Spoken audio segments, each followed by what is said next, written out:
आदाब, नमस्कार, सत श्री अकाल। और आज देख रहे हैं आप, यहाँ मैं अभी जसोला, ये जामिया कोऑपरेटिव बैंक है, हम लोग यहाँ खड़े हुए हैं। यहाँ असल में कुछ फैमिली वाले हैं, कुछ लोग हैं जिनके साथ दिक्कतें आ रही हैं यहाँ के मामले में। जो बिल्डिंगों का आज तक ये मामला उठता आया, हम दिखाते आए, ज़ियान न्यूज़ सबसे आगे आप लोगों को दिखाता आया है और आज भी दिखा रहा है कि लोग यहाँ पे इकट्ठे हैं यहाँ पर।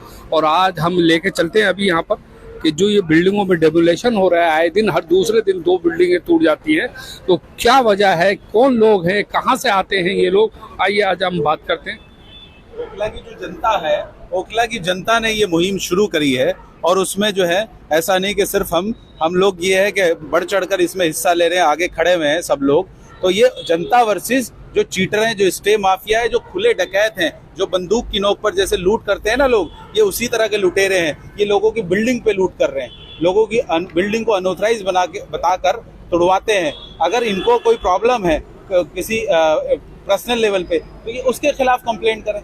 ये बिल्डिंग के खिलाफ क्यों कंप्लेंट करते हैं? इनका मकसद होता है उनसे पैसे की उगाही करना, उनसे दुकान मांगना, उनसे फ्लैट मांगना। और अगर कोई नहीं देता है, कोई इनकी बात को नहीं मानता है, तो ये कोर्ट में जाते हैं। पहले एमसीडी जाते हैं, एमसीडी से कुछ नहीं होता तो कोर्ट में जाते हैं। कोर्ट सुनता है पेपर की भाषा। अब कोर्ट के पास पेपर जो होगा, पेपर के आधार पर ऑर्डर हो जाएगा। उस ऑर्डर में क्या है कि कोर्ट ऑर्डर कर देता है, तोड़ दो जाके, अवैध निर्माण है।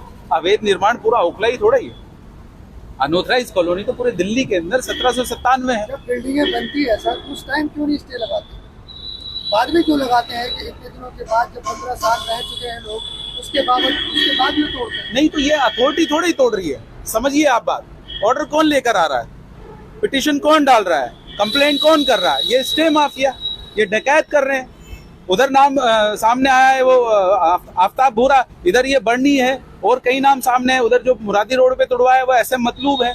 इसी तरह के यहाँ पे 25-50 लोग होंगे मुश्किल से, जिन 25-50 लोगों ने पूरे इलाके को तबाह कर रखा है। और अब तो मानो बाहर से लोग आने लगे, जाफराबाद से लोग आने लगे, सीलमपुर से लोग आने लगे। फर्जी पेपर, जिस तरह से भाई ने अभी बताया ना, वहाँ पे फर्जी आधार कार्ड के नाम पे यहाँ आके लोगों के बिल्डिंगों में कंप्लेंट डालते हैं, लोगों के प्लॉट में कंप्लेंट डालते हैं, उसमें डिस्प्यूट डालते हैं। और वो एक धंधा बना रखा है उन्होंने, और पूरे सिस्टम का मिसयूज हो रहा है।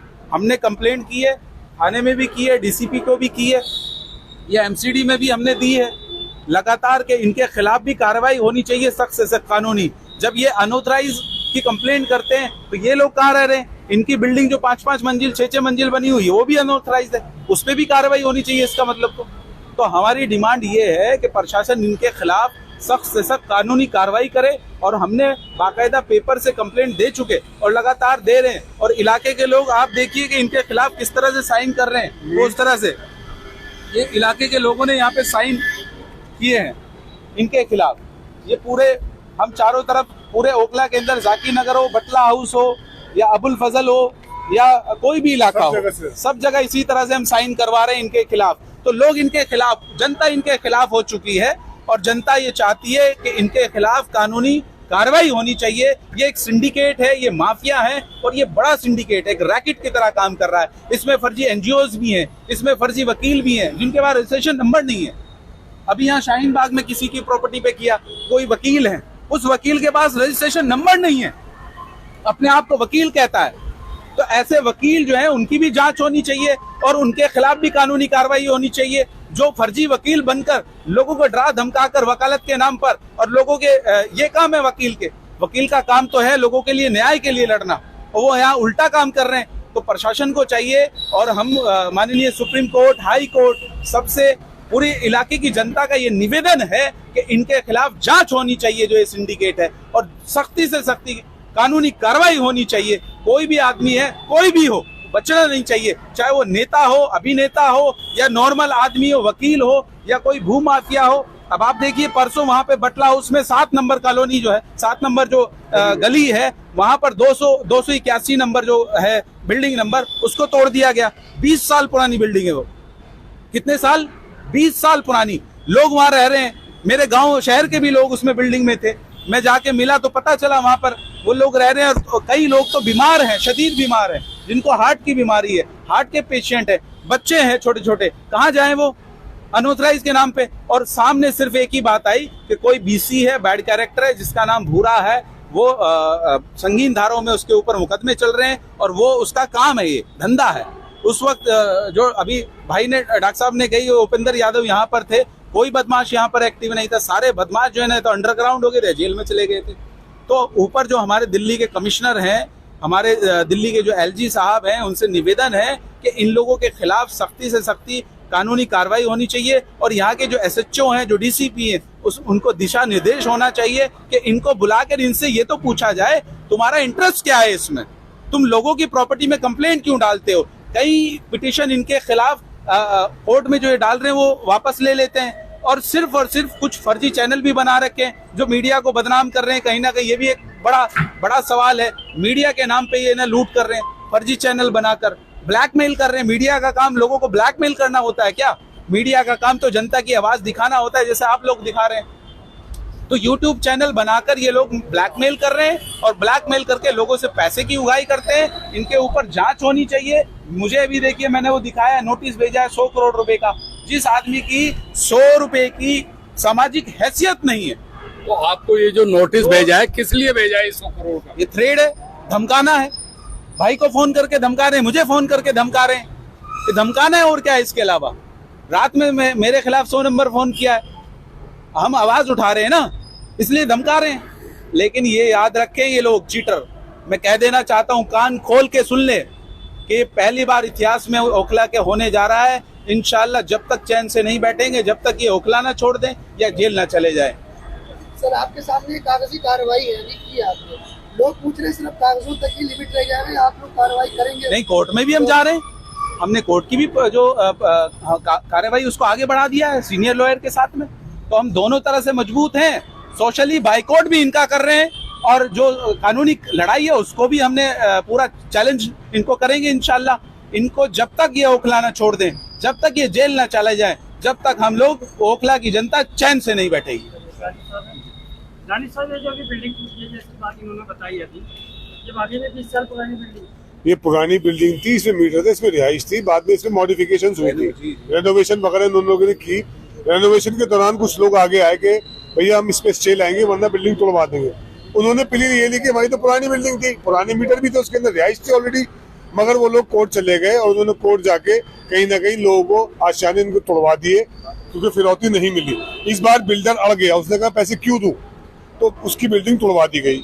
ये देखिए एक्सटॉर्शन रैकेट है। और मजे की बात ये देखिए, ये चीटर डिफॉल्टर जितने हैं उल्टी हमें धमकियां दे रहे हैं, फोन करवा रहे हैं कि तुम्हारे खिलाफ पुलिस। भाई पुलिस हमारे लिए, तुम्हारे लिए भी तो है। अगर पुलिस एक चीटर, एक बदमाश बीसी की बात सुन रही है, एक उस आदमी की बात सुन रही है जिसे दिल्ली गेट कब्रिस्तान से पब्लिक ने मार के निकाला था, कब्रिस्तान की जगह पर कब्जा करके एक शख्स बैठा हुआ था, वहां से उसे निकाला गया और प्रोक्लेम ऑफेंडर घोषित हुआ। अगर वो आदमी शहजाद भाई के मेरी कंप्लेंट करेगा तो क्या पुलिस मेरे लिए नहीं है? मेरा तो आपके चैनल के माध्यम से बस ये कहना है आला अफसरान से, एसएचओ साहब, ज्वाइंट सीपी साहब से कि यहाँ पे इनकी कम से कम इनसे पूछ तो लें कि इनको फायदा क्या है। इनकी एनजीओज हैं, आप ये बताइए पिछले 5 साल में इन एनजीओज ने क्या काम किया? इस पे हम कोर्ट जाने वाले हैं इंशाल्लाह जल्द। हमने 8 एनजीओज यहाँ की आइडेंटिफाई किए, चिन्हित किए, जिन एनजीओ का काम सिर्फ स्टे लाना है। हम high court, honourable high court से पूछेंगे जनाब, इन्होंने अपने गोल्डन ऑब्जेक्टिव में तो लिख रखा है कि हम गरीबों को खाना खिलाएंगे, बच्चों की तालीम पे काम करेंगे, मगर इनका ऑडिट क्यों ना किया जाए कि इन्होंने पिछले 5 साल में ऐसा क्या काम किया अलावा बिल्डिंगें तुड़वाने के। और अब जैसे ये न्यूज चैनल है, इसकी भी ब्रॉडकास्ट मिनिस्ट्री में कंप्लेंट करने जा रहे हैं हम कि भाई इसके पास ओखला की गई, और देखिए ओखला में नशा फैला हुआ है, बच्चा नशा कर रहा है। ये हाई कोर्ट क्यों नहीं जाते उस पर? इनके चैनल पे वो खबरें क्यों नहीं आती कि बच्चे नशा करके मर रहे हैं, हमारी आने वाली नस्लें बर्बाद हो रही है? तो हाई कोर्ट जाना इनका सिर्फ एक्सटॉर्शन रैकेट है, माफिया है, पैसा लेना है, वरना इनको ओखला से कोई इनकी मोहब्बत नहीं है। दानिश साहब, जिस तरीके से आप इल्जाम लगा रहे हैं लोगों पे, इन्होंने जो नाम लिए हम पुष्टि नहीं करते जब तक सबूत हमारे सामने नहीं होंगे। लेकिन कहीं ना कहीं बिल्डरों की भी कमी है। 8 मंजिल 9 मंजिल बिना पार्किंग के फ्लैट बना रहे हैं बिल्डर। क्या उनकी जिम्मेदारी नहीं है कि इस तरीके से फ्लैट ना बनाया जाए? भाई देखिए, हम और शहजाद भाई हम लोग खड़े हुए थे, ओखला पंचायत खड़ी हुई थी पीड़ित परिवारों के साथ। पहली बात बता, हम लोग बिल्डर नहीं, ना ये बिल्डर ना मैं बिल्डर। जो बिल्डर है उन्हें भी संज्ञान लेना चाहिए और ओखला पंचायत उन पे भी लगाम लगाएगी। बिल्डर ये ना सोचे कि वो आजाद घूमेंगे। ये पहला मसला हमारा पीड़ित परिवारों के साथ खड़े होने का है, उनको कुछ ना कुछ रिलीफ मिले जिनके घर टूट गए, जिनके टूटने जा रहे हैं। उसके बाद पंचायत अगला स्टेप पंचायत का यही होगा कि सारे बिल्डरों को बताया जावे कि भैया आप इससे बाद आ जाओ, आपकी मनमानी में नहीं चलेगी, जो रेगुलेशन के हिसाब से वो काम आप करें। और इसके बाद तीसरी बड़ी मुहिम हमारी जो होगी इंशाल्लाह वो नशे के खिलाफ होगी। उसकी हम जंग लड़ेंगे, वो बड़ी जंग है, क्योंकि उसमें हमारी आने नस्लें बर्बाद हो रही है नशा कर करके। तो मेरा बस यही कहना है आला अफसरान से कि वो इसका संज्ञान ले, ये देखें ये लोग चाहते क्या है। ये कुछ वकील हैं जिनके कोर्ट में सिर्फ मुकदमे ही इलीगल कंस्ट्रक्शन के, इसके अलावा उनका कुछ भी नहीं है। तो ये एनजीओ के खिलाफ हम हाईकोर्ट जा रहे हैं इंशाल्लाह, और इनके खिलाफ कार्रवाई की जाएगी। अवामी तहरीक है, जनता इसे चला रही है, और अभी समझ ले स्टेबाज बदमाश माफिया कि ना तो हम डरने वाले ना जनता डरने वाली। इन्हें जो करना करे, मगर हम इनका पीछा नहीं छोड़ेंगे, इन्हें ओखला से भगा के छोड़ेंगे इंशाल्लाह। बिल्डिंग पे भी स्टे लेकर आए, आपकी खुलवा बिल्डिंग दिए। पे स्टे लगाया है, क्या वजह है आपकी बिल्डिंग पे स्टे लगाया गया और अभी तक क्या कार्रवाई हुई है? तो स्टेज लगाने का जो रीज़न मैन ये है बस कि धमका के कमाई करना, इसके अलावा कोई नहीं है। और मैं इसके ज़रिए एक बताना चाहता हूँ, जो भी हमारे से जुड़े हुए लोग होते हैं, चाहे वो किसी भी फील्ड से हो, चाहे सप्लायर हो, चाहे पत्थर वाले हो, चाहे टायर हो, चाहे लेबर क्लास ही क्यों ना हो, इस टाइम ये हालात है सबके 50% काम मोगले के अंदर से खत्म हो गया इन सबका, और 50% लोग इस कारोबार से जुड़े हुए हैं। और इस सब हम यहाँ पे जितने भी लोग हैं सभी जानते हैं यहाँ पे। आप कहाँ रहते हैं? कौन सी मैं शाहीन बाग में रहता हूँ। पे स्टे लगा है? हाँ, उस पर स्टे लगा है और डेमोलिशन भी उस पर हुआ है। और हमने सिर्फ कितना बनाया, जमीन से सिर्फ 23 फुट हाइट है। कितनी? 23 फुट। अब बताओ इसमें कौन सा लॉ है, जबकि गवर्नमेंट की तरफ से यह है कि 57.5 फीट यानी 17.5 मीटर और 57 फीट 4 इंच होता है, यहाँ तक आप बिल्डिंग बना सकते हो। गाइडलाइन है। ठीक है। और अगर नीचे पार्किंग में कुछ बना हुआ है तो कितना है, 49 फीट 4 इंच यानी 15 मीटर इतना है। और मेरी बिल्डिंग हाइट सिर्फ 23 फुट है। तो उसमें रिहाइश थी क्या? अभी नहीं? नहीं, जब तो नहीं थी, अब तक करा दिए कि काम वाम करा के, और जितना उन्होंने डेमोलेशन किया उस हमने छोड़ दिया कि आगे फिर ना करें। किसने स्टे लगवाया है किसने लगवाया? ये है भूरे आफ्ताब जो बटलाव उसमें जिसने किया है, जी जो मैंने नाम अभी। तो क्या चाहते हैं सर, क्या करना तो चाहिए? जाना क्या, बस पैसा है और क्या है, और कुछ कुछ चाहना थोड़ी ना है यहाँ पे। पैसा सर आपसे रंजिश है कुछ आपकी? नहीं, कोई रंजिश मैं तो मिले उस बंदे से पहली बार था, कोई रंजिश बल्कि मुझे 25 साल शाहीन बाग में रहते हुए हो गए हैं। मैं उस बंदे से मिला ही पहली बार हूँ।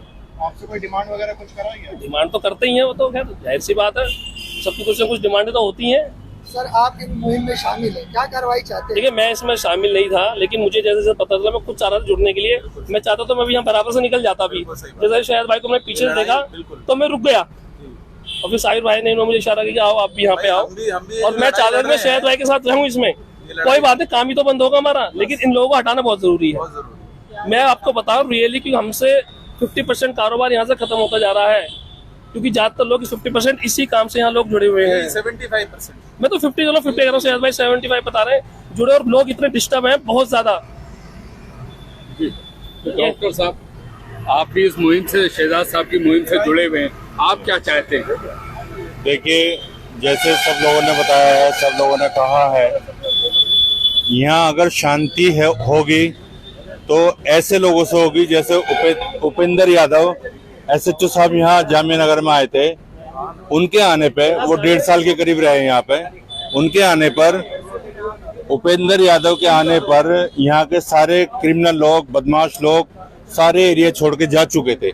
ना तो उनके टाइम में कोई डेमोलेशन हुआ, ना कोई गुंडागर्दी हुई, ना कोई बदमाश निकल के आया, सारे के सारे अपने बिल में घुस गए थे।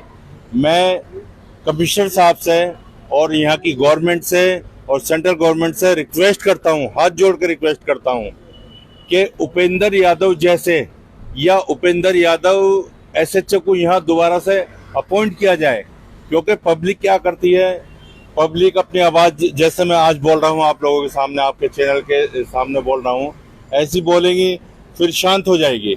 लेकिन उपेंद्र यादव ऐसे ऑफिसर हैं जो क्राइम को बिल्कुल जड़ से खत्म कर दिया था उन्होंने जामिया नगर से। यहाँ के लोग अपने अपने एरिया में, अपने अपने बिल में घुस चुके थे। मैं दोबारा से कहना चाहता हूँ कि उपेंद्र यादव को यहाँ जामिया नगर में दोबारा अपॉइंट किया जाए, और उन यहाँ की गुंडागर्दी, यहाँ के जो बिल्डिंगों में डेमोलेशन हो रहा है, यहाँ इसे बिल्कुल खत्म किया जाए। उन्हीं के आने पे होगा। अगर यहाँ पे जो भी करंट SHO हैं, मैं उनसे भी रिक्वेस्ट करता हूँ कि जो उपेंद्र यादव के नक्शे कदम पर अगर वो भी चलेंगे तो यहाँ से क्राइम बिल्कुल खत्म हो चुकेगा इंशाल्लाह।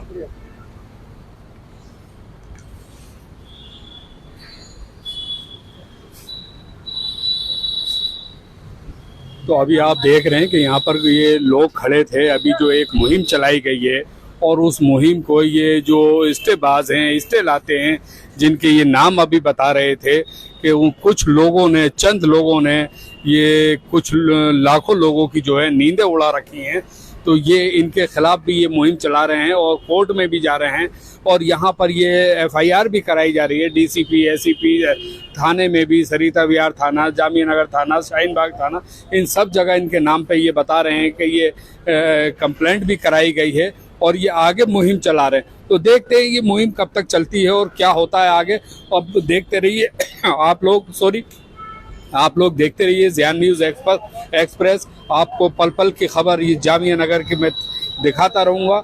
ज़ियान न्यूज़ को आप सब्सक्राइब करें, फॉलो करें और इसी के साथ मुझे इजाज़त दें।